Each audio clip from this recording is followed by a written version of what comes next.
আমার বড় যা প্রতি রাতে শ্বশুরকে মালিশ করতে চলে যেত, আর আমি বাইরে থেকে আমার বড় জায়ের চিৎকারের আওয়াজ শুনতে পেতাম। একদিন বড় যাকে এই ব্যাপারে জিজ্ঞেস করলাম, তখনই তার মুখটা ফ্যাকাশে হয়ে গেল। সে আমাকে বলল, এই কথাটা তুমি আর কাউকে বলো না, আর আজকে রাতে আমার বদলে তুমি মালিশ করতে চলে যেও। যখনই আমি শ্বশুরের ঘরে গেলাম তখন শ্বশুর মশাই দরজাটা বন্ধ করে দিলেন, আর আমার শরীর থেকে তো প্রাণ বেরিয়ে যাওয়ার মতো অবস্থা হলো। কেননা সে তো, আমার নাম সেলিমা, আমি এই দুনিয়ার সব থেকে অদ্ভুত বংশে বিয়ে করে চলে গিয়েছিলাম। আমার শ্বশুর বাড়িতে আমার একজন বড় যা ছিল আর একজন শ্বশুর ছিল। আমার ভাসুর শহরের বাইরে থাকতো, তাকে বিয়েতেও দেখিনি। আমার স্বামীর নাম কাশিম। আসলে আমাদের ভালোবেসে বিয়ে হয়, আমার বাড়ির লোক কেউই রাজি ছিল না, কেননা আমার বরকে দেখতে ভীষণ দুর্বল আর অসুস্থ মনে হয়। আমার বাবা মা তো এটা ভাবতো যে সে নাকি নেশাখোর। আমি ওকে এক প্রকার জোর করে বিয়ে করেছিলাম। আমার বাবা আমাকে বলেছিল, আজ থেকে তোমার জন্য এই বাড়ির দরজা বন্ধ। বিয়ের দিনই প্রথম যাকে দেখি সে আমাকে বলেছিল, চিন্তা করো না, সব ঠিক হয়ে যাবে। বিয়ের পর আমার স্বামী দিন রাত পরিশ্রম করতে লাগলো, কেননা আমাদের এখন টাকা পয়সা প্রয়োজন ছিল। সে সকালে যেত আর রাতের বেলায় ফিরে আসতো। সারাদিন বাড়িতে আমি আর আমার বড় যাই থাকতাম। রাত হতেই আমার যা সমস্ত কাজ শেষ করে আমার শ্বশুরের ঘরে চলে যেত। তার হাতে তেলের একটা বাটি থাকতো, সে ভেতরে যেত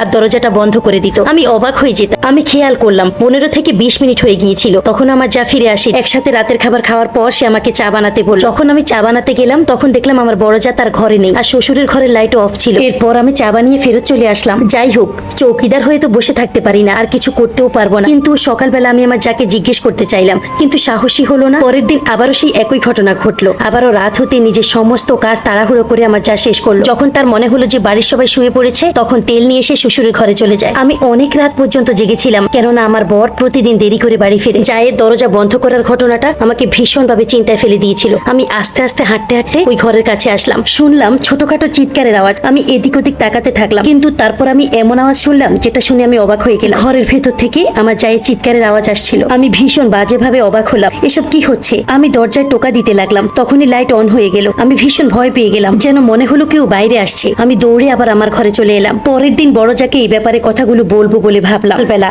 আমার যা আমার সামনে বসে সবজি কাটছিল আর আমি বাসন ধুচ্ছিলাম। আমি বললাম, রাতে তুমি শ্বশুর মশাইয়ের ঘরে কেন গিয়েছিলে? তোমার হাতে তেল ছিল, তুমি দরজা বন্ধ করে দিলে। যা অবাক হয়ে গেল, সে আমার থেকে বোধহয় এমন কথা আশা করেনি। যা বললো বাবা পায়ে ব্যথা পেয়েছিল, তাই আমি তার পায়ে তেল লাগানোর জন্য গিয়েছিলাম। আমি বললাম, দরজা বন্ধ করার কি দরকার ছিল? আমার যা তখন ইনিয়ে বিনিয়ে হাজারটা কথা বলতে লাগলো। সে আমার চোখের দিকে তাকিয়ে কথাগুলো বলছিল। সে আবার নিজের কাজে ব্যস্ত হয়ে গেল। তার মানে কি আমার সন্দেহ ঠিক? আমি আমার খুব কাছের একটা বন্ধুকে সব খুলে বললাম। সে তো আগুনে আরো হাওয়া দিতে শুরু করলো। আমার যা ভীষণ অদ্ভুত ছিল, চুপচাপ থাকতো সে। একদিকে সে খোলামেলা পোশাক পরতো আর বলতো তার নাকি গরম লাগছে। আমি ভাবলাম কোনো না কোনো গন্ডগোল তো আছেই। একদিন আমাদের ঘরে এক আত্মীয় আসে, তার সাথে আমিও কথা বললাম। উনি তখন বলল, তোমার বড় জায়ের স্বামী প্রবাসে থাকে, দেখো না মনটা সবসময় খারাপ করে থাকে। আমি বললাম, কই না তো, সে তো সবসময় ভালো মনে থাকে, কেমন সাজুগুজু করে খোলামেলা পোশাকে থাকে। তখন ওই আত্মীয় বলল, মানুষের নিজের জন্য সাজা উচিত, শুধু যে বরের জন্য সাজবে এমন কিন্তু নয়। আমার বড় যাকে দেখে একদমই মনে হয় না যে তার বর বাইরে থাকে।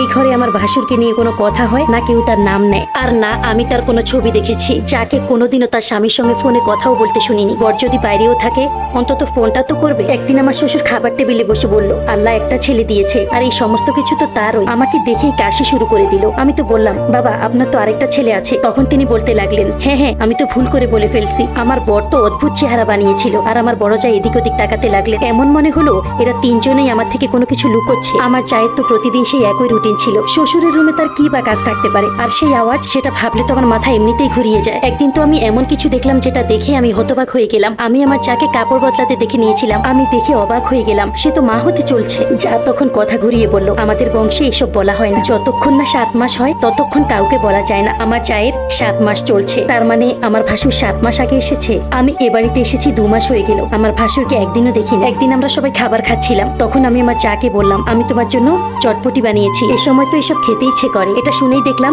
আমার চায়ের গলায় খাবার আটকে গেল। আমার শ্বশুর অবাক হয়ে তার দিকে দেখতে লাগলো। আমার চা আমাকে চোখ রাঙিয়ে বলল, তোমাকে কে বলেছে আমি প্রেগনেন্ট? আমার স্বামী তো আমার কাছেই আসে না। আমার পায়ের তলা থেকে মাটি সরে গেল। কিভাবে আমার চা মুখ ভরে মিথ্যা কথা বলছিল? আমি তো ভালোভাবেই জানি সে গর্ভবতী। যদি তার স্বামী না আসে তাহলে বাচ্চাটা কার? তখনই আমার শ্বশুর আমার চাকে বলল, তোমার না তোমার বাবার বাড়িতে যাওয়ার কথা ছিল, চলো তোমাকে ওখানে রেখে আসি। আমার শ্বশুর আমার চাকে নিয়ে সেখান থেকে চলে গেল। আমার চা আমার দিকে এমন ভাবে তাকালো যেন আমি তার জীবনটাই বরবাদ করে দিয়েছি। আমার শ্বশুর সেদিনই আমার চাকে নিয়ে তার বাবার বাড়ি চলে যায়। আমার বর আমাকে রুমে এসে বলল, আচ্ছা তোমাকে এসব কথা কে বলেছে? আমি বললাম, সে বলেছে, আমি নিজের চোখে দেখেছি। আমার বর তখন হাসতে হাসতে বলল, তার পেট খাবার খেয়ে বড় হয়েছে আর তুমি ভাবছো সে গর্ভবতী? আমার ভাই 2 বছর ধরে বাড়ি আসছে না, বাচ্চা হবে কোথা থেকে? কিন্তু আমি নিজের চোখে দেখেছিলাম আমার চা 7 মাসের গর্ভবতী। আচ্ছা আমার চা তার সন্তানের কথা লুকোচ্ছে কেন? আমার শ্বশুর আমার চাকে তার বাবার বাড়ি ছেড়ে রাতের বেলায় ফিরে আসে। তারপর আমি আমার বড় চাকে দেখে আরো একবার অবাক অবাক হলাম, তার মুখে একটা ক্ষত চিহ্ন দেখতে পেলাম। এগিয়ে এসে তাকে জিজ্ঞেস করলাম কি হয়েছে। তখন সে বলল, ফেরত আসার সময় রিক্সা থেকে পড়ে গিয়েছিলাম। যা এক মুহূর্ত না দাঁড়িয়ে নিজের ঘরে চলে গেল। আমার তো মনে হয়েছিল কেউ তার মুখে আঘাত করেছিল। আজ রাতেও যা যখন শ্বশুরের ঘরে যাচ্ছিল তখন তার চোখে পানি ছিল। বেচারির উপর কিছু তো অত্যাচার হচ্ছিল। একদিন আমি খুব রেগে গেলাম আর আমি আমার যাকে বলতে লাগলাম, কেন সে এত মিথ্যা কথা বলছে সবার সামনে? আমি অন্ধ নই, আমি তোমাকে নিজের চোখে দেখেছি যে তুমি মা হতে চলেছ, তুমি তো নকল পেট লাগাওনি। আমার যা আমার কথার কোনো উত্তর দিচ্ছিল না। আমি বললাম, তুমি কেন রাতে সে ঘর থেকে ফেরত আসো না? তেল তো লাগিয়ে দাও, তাহলে ফেরত আসো না কেন? এবার আমার যা ভীষণ রেগে গেল। সে আমাকে বলল, ঠিক আছে, যদি তোমার এটাই মনে হয় যে আমি আমার শ্বশুরের ঘরে যাই, তাহলে আজ তুমি আমার জায়গায় শ্বশুরের ঘরে যাও, তাকে তেল মালিশ করে দিয়ে আসো, তখন ওই দেখে নিও যে সেখানে কি হয়। আমিও বললাম ঠিক আছে, আমি যাবো আর দেখবো সেখানে কি হয়। যা বললো যে শ্বশুর আগে থেকে ঘরের লাইট অফ করে রাখে, তোমাকে সে শুধু এতটুকুই বলবে যে তেল লাগিয়ে দাও, তুমি ধীরে সুস্থে লাগিয়ে দিও, কোনো সমস্যা নেই। আমি বললাম ঠিক আছে, আমি যাব। আমার বর তো এমনিতেই দেরি করে আসে আর আমার শ্বশুর 9টার মধ্যেই ঘুমিয়ে পড়ে। আমার যা বললো, যাও আজ তুমি চলে যাও। আমি দেখলাম ঘরের লাইট প্রথম থেকেই অফ ছিল। আমি হাতে তেলের বাটি নিয়ে ভেতরে ঢুকে গেলাম। যা বললো, ভিতরে যেতেই দরজা বন্ধ করে দিও,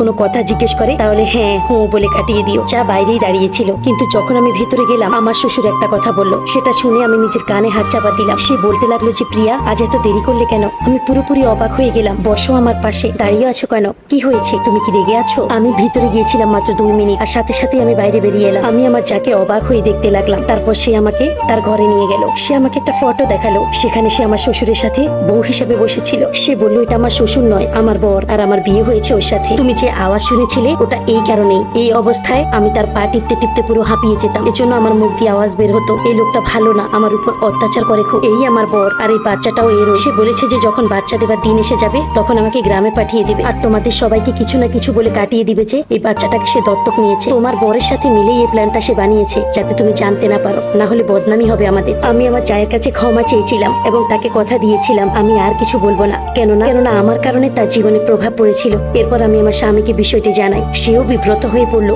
সে বলল, তুমি তো আগেই সব ছেড়ে আমার কাছে এসেছো, আমি চাইনি তুমি ভাবো যে আমাদের পরিবারটা রহস্যময়। আমার বাবা এই মেয়েটাকে ভালোবেসে বিয়ে করেছে, হ্যাঁ, তাই তাকে তার মতো করে ছেড়ে দাও আর আমার সাথে নিজের জীবন কাটাও। আমিও সেটাই করছি। আমার শ্বশুরবাড়িতে যখন একটা মেয়ের জন্ম হয় তখন তিনিও লজ্জা পান, কারণ আগে তার কোনো মেয়ে ছিল না। এখন সে ভালো থাকে, তার বউয়ের যত্ন নেয়। আমরা স্বাভাবিকভাবে জীবনযাপন করছিলাম, তারা তাদের জীবন নিয়ে ব্যস্ত ছিল।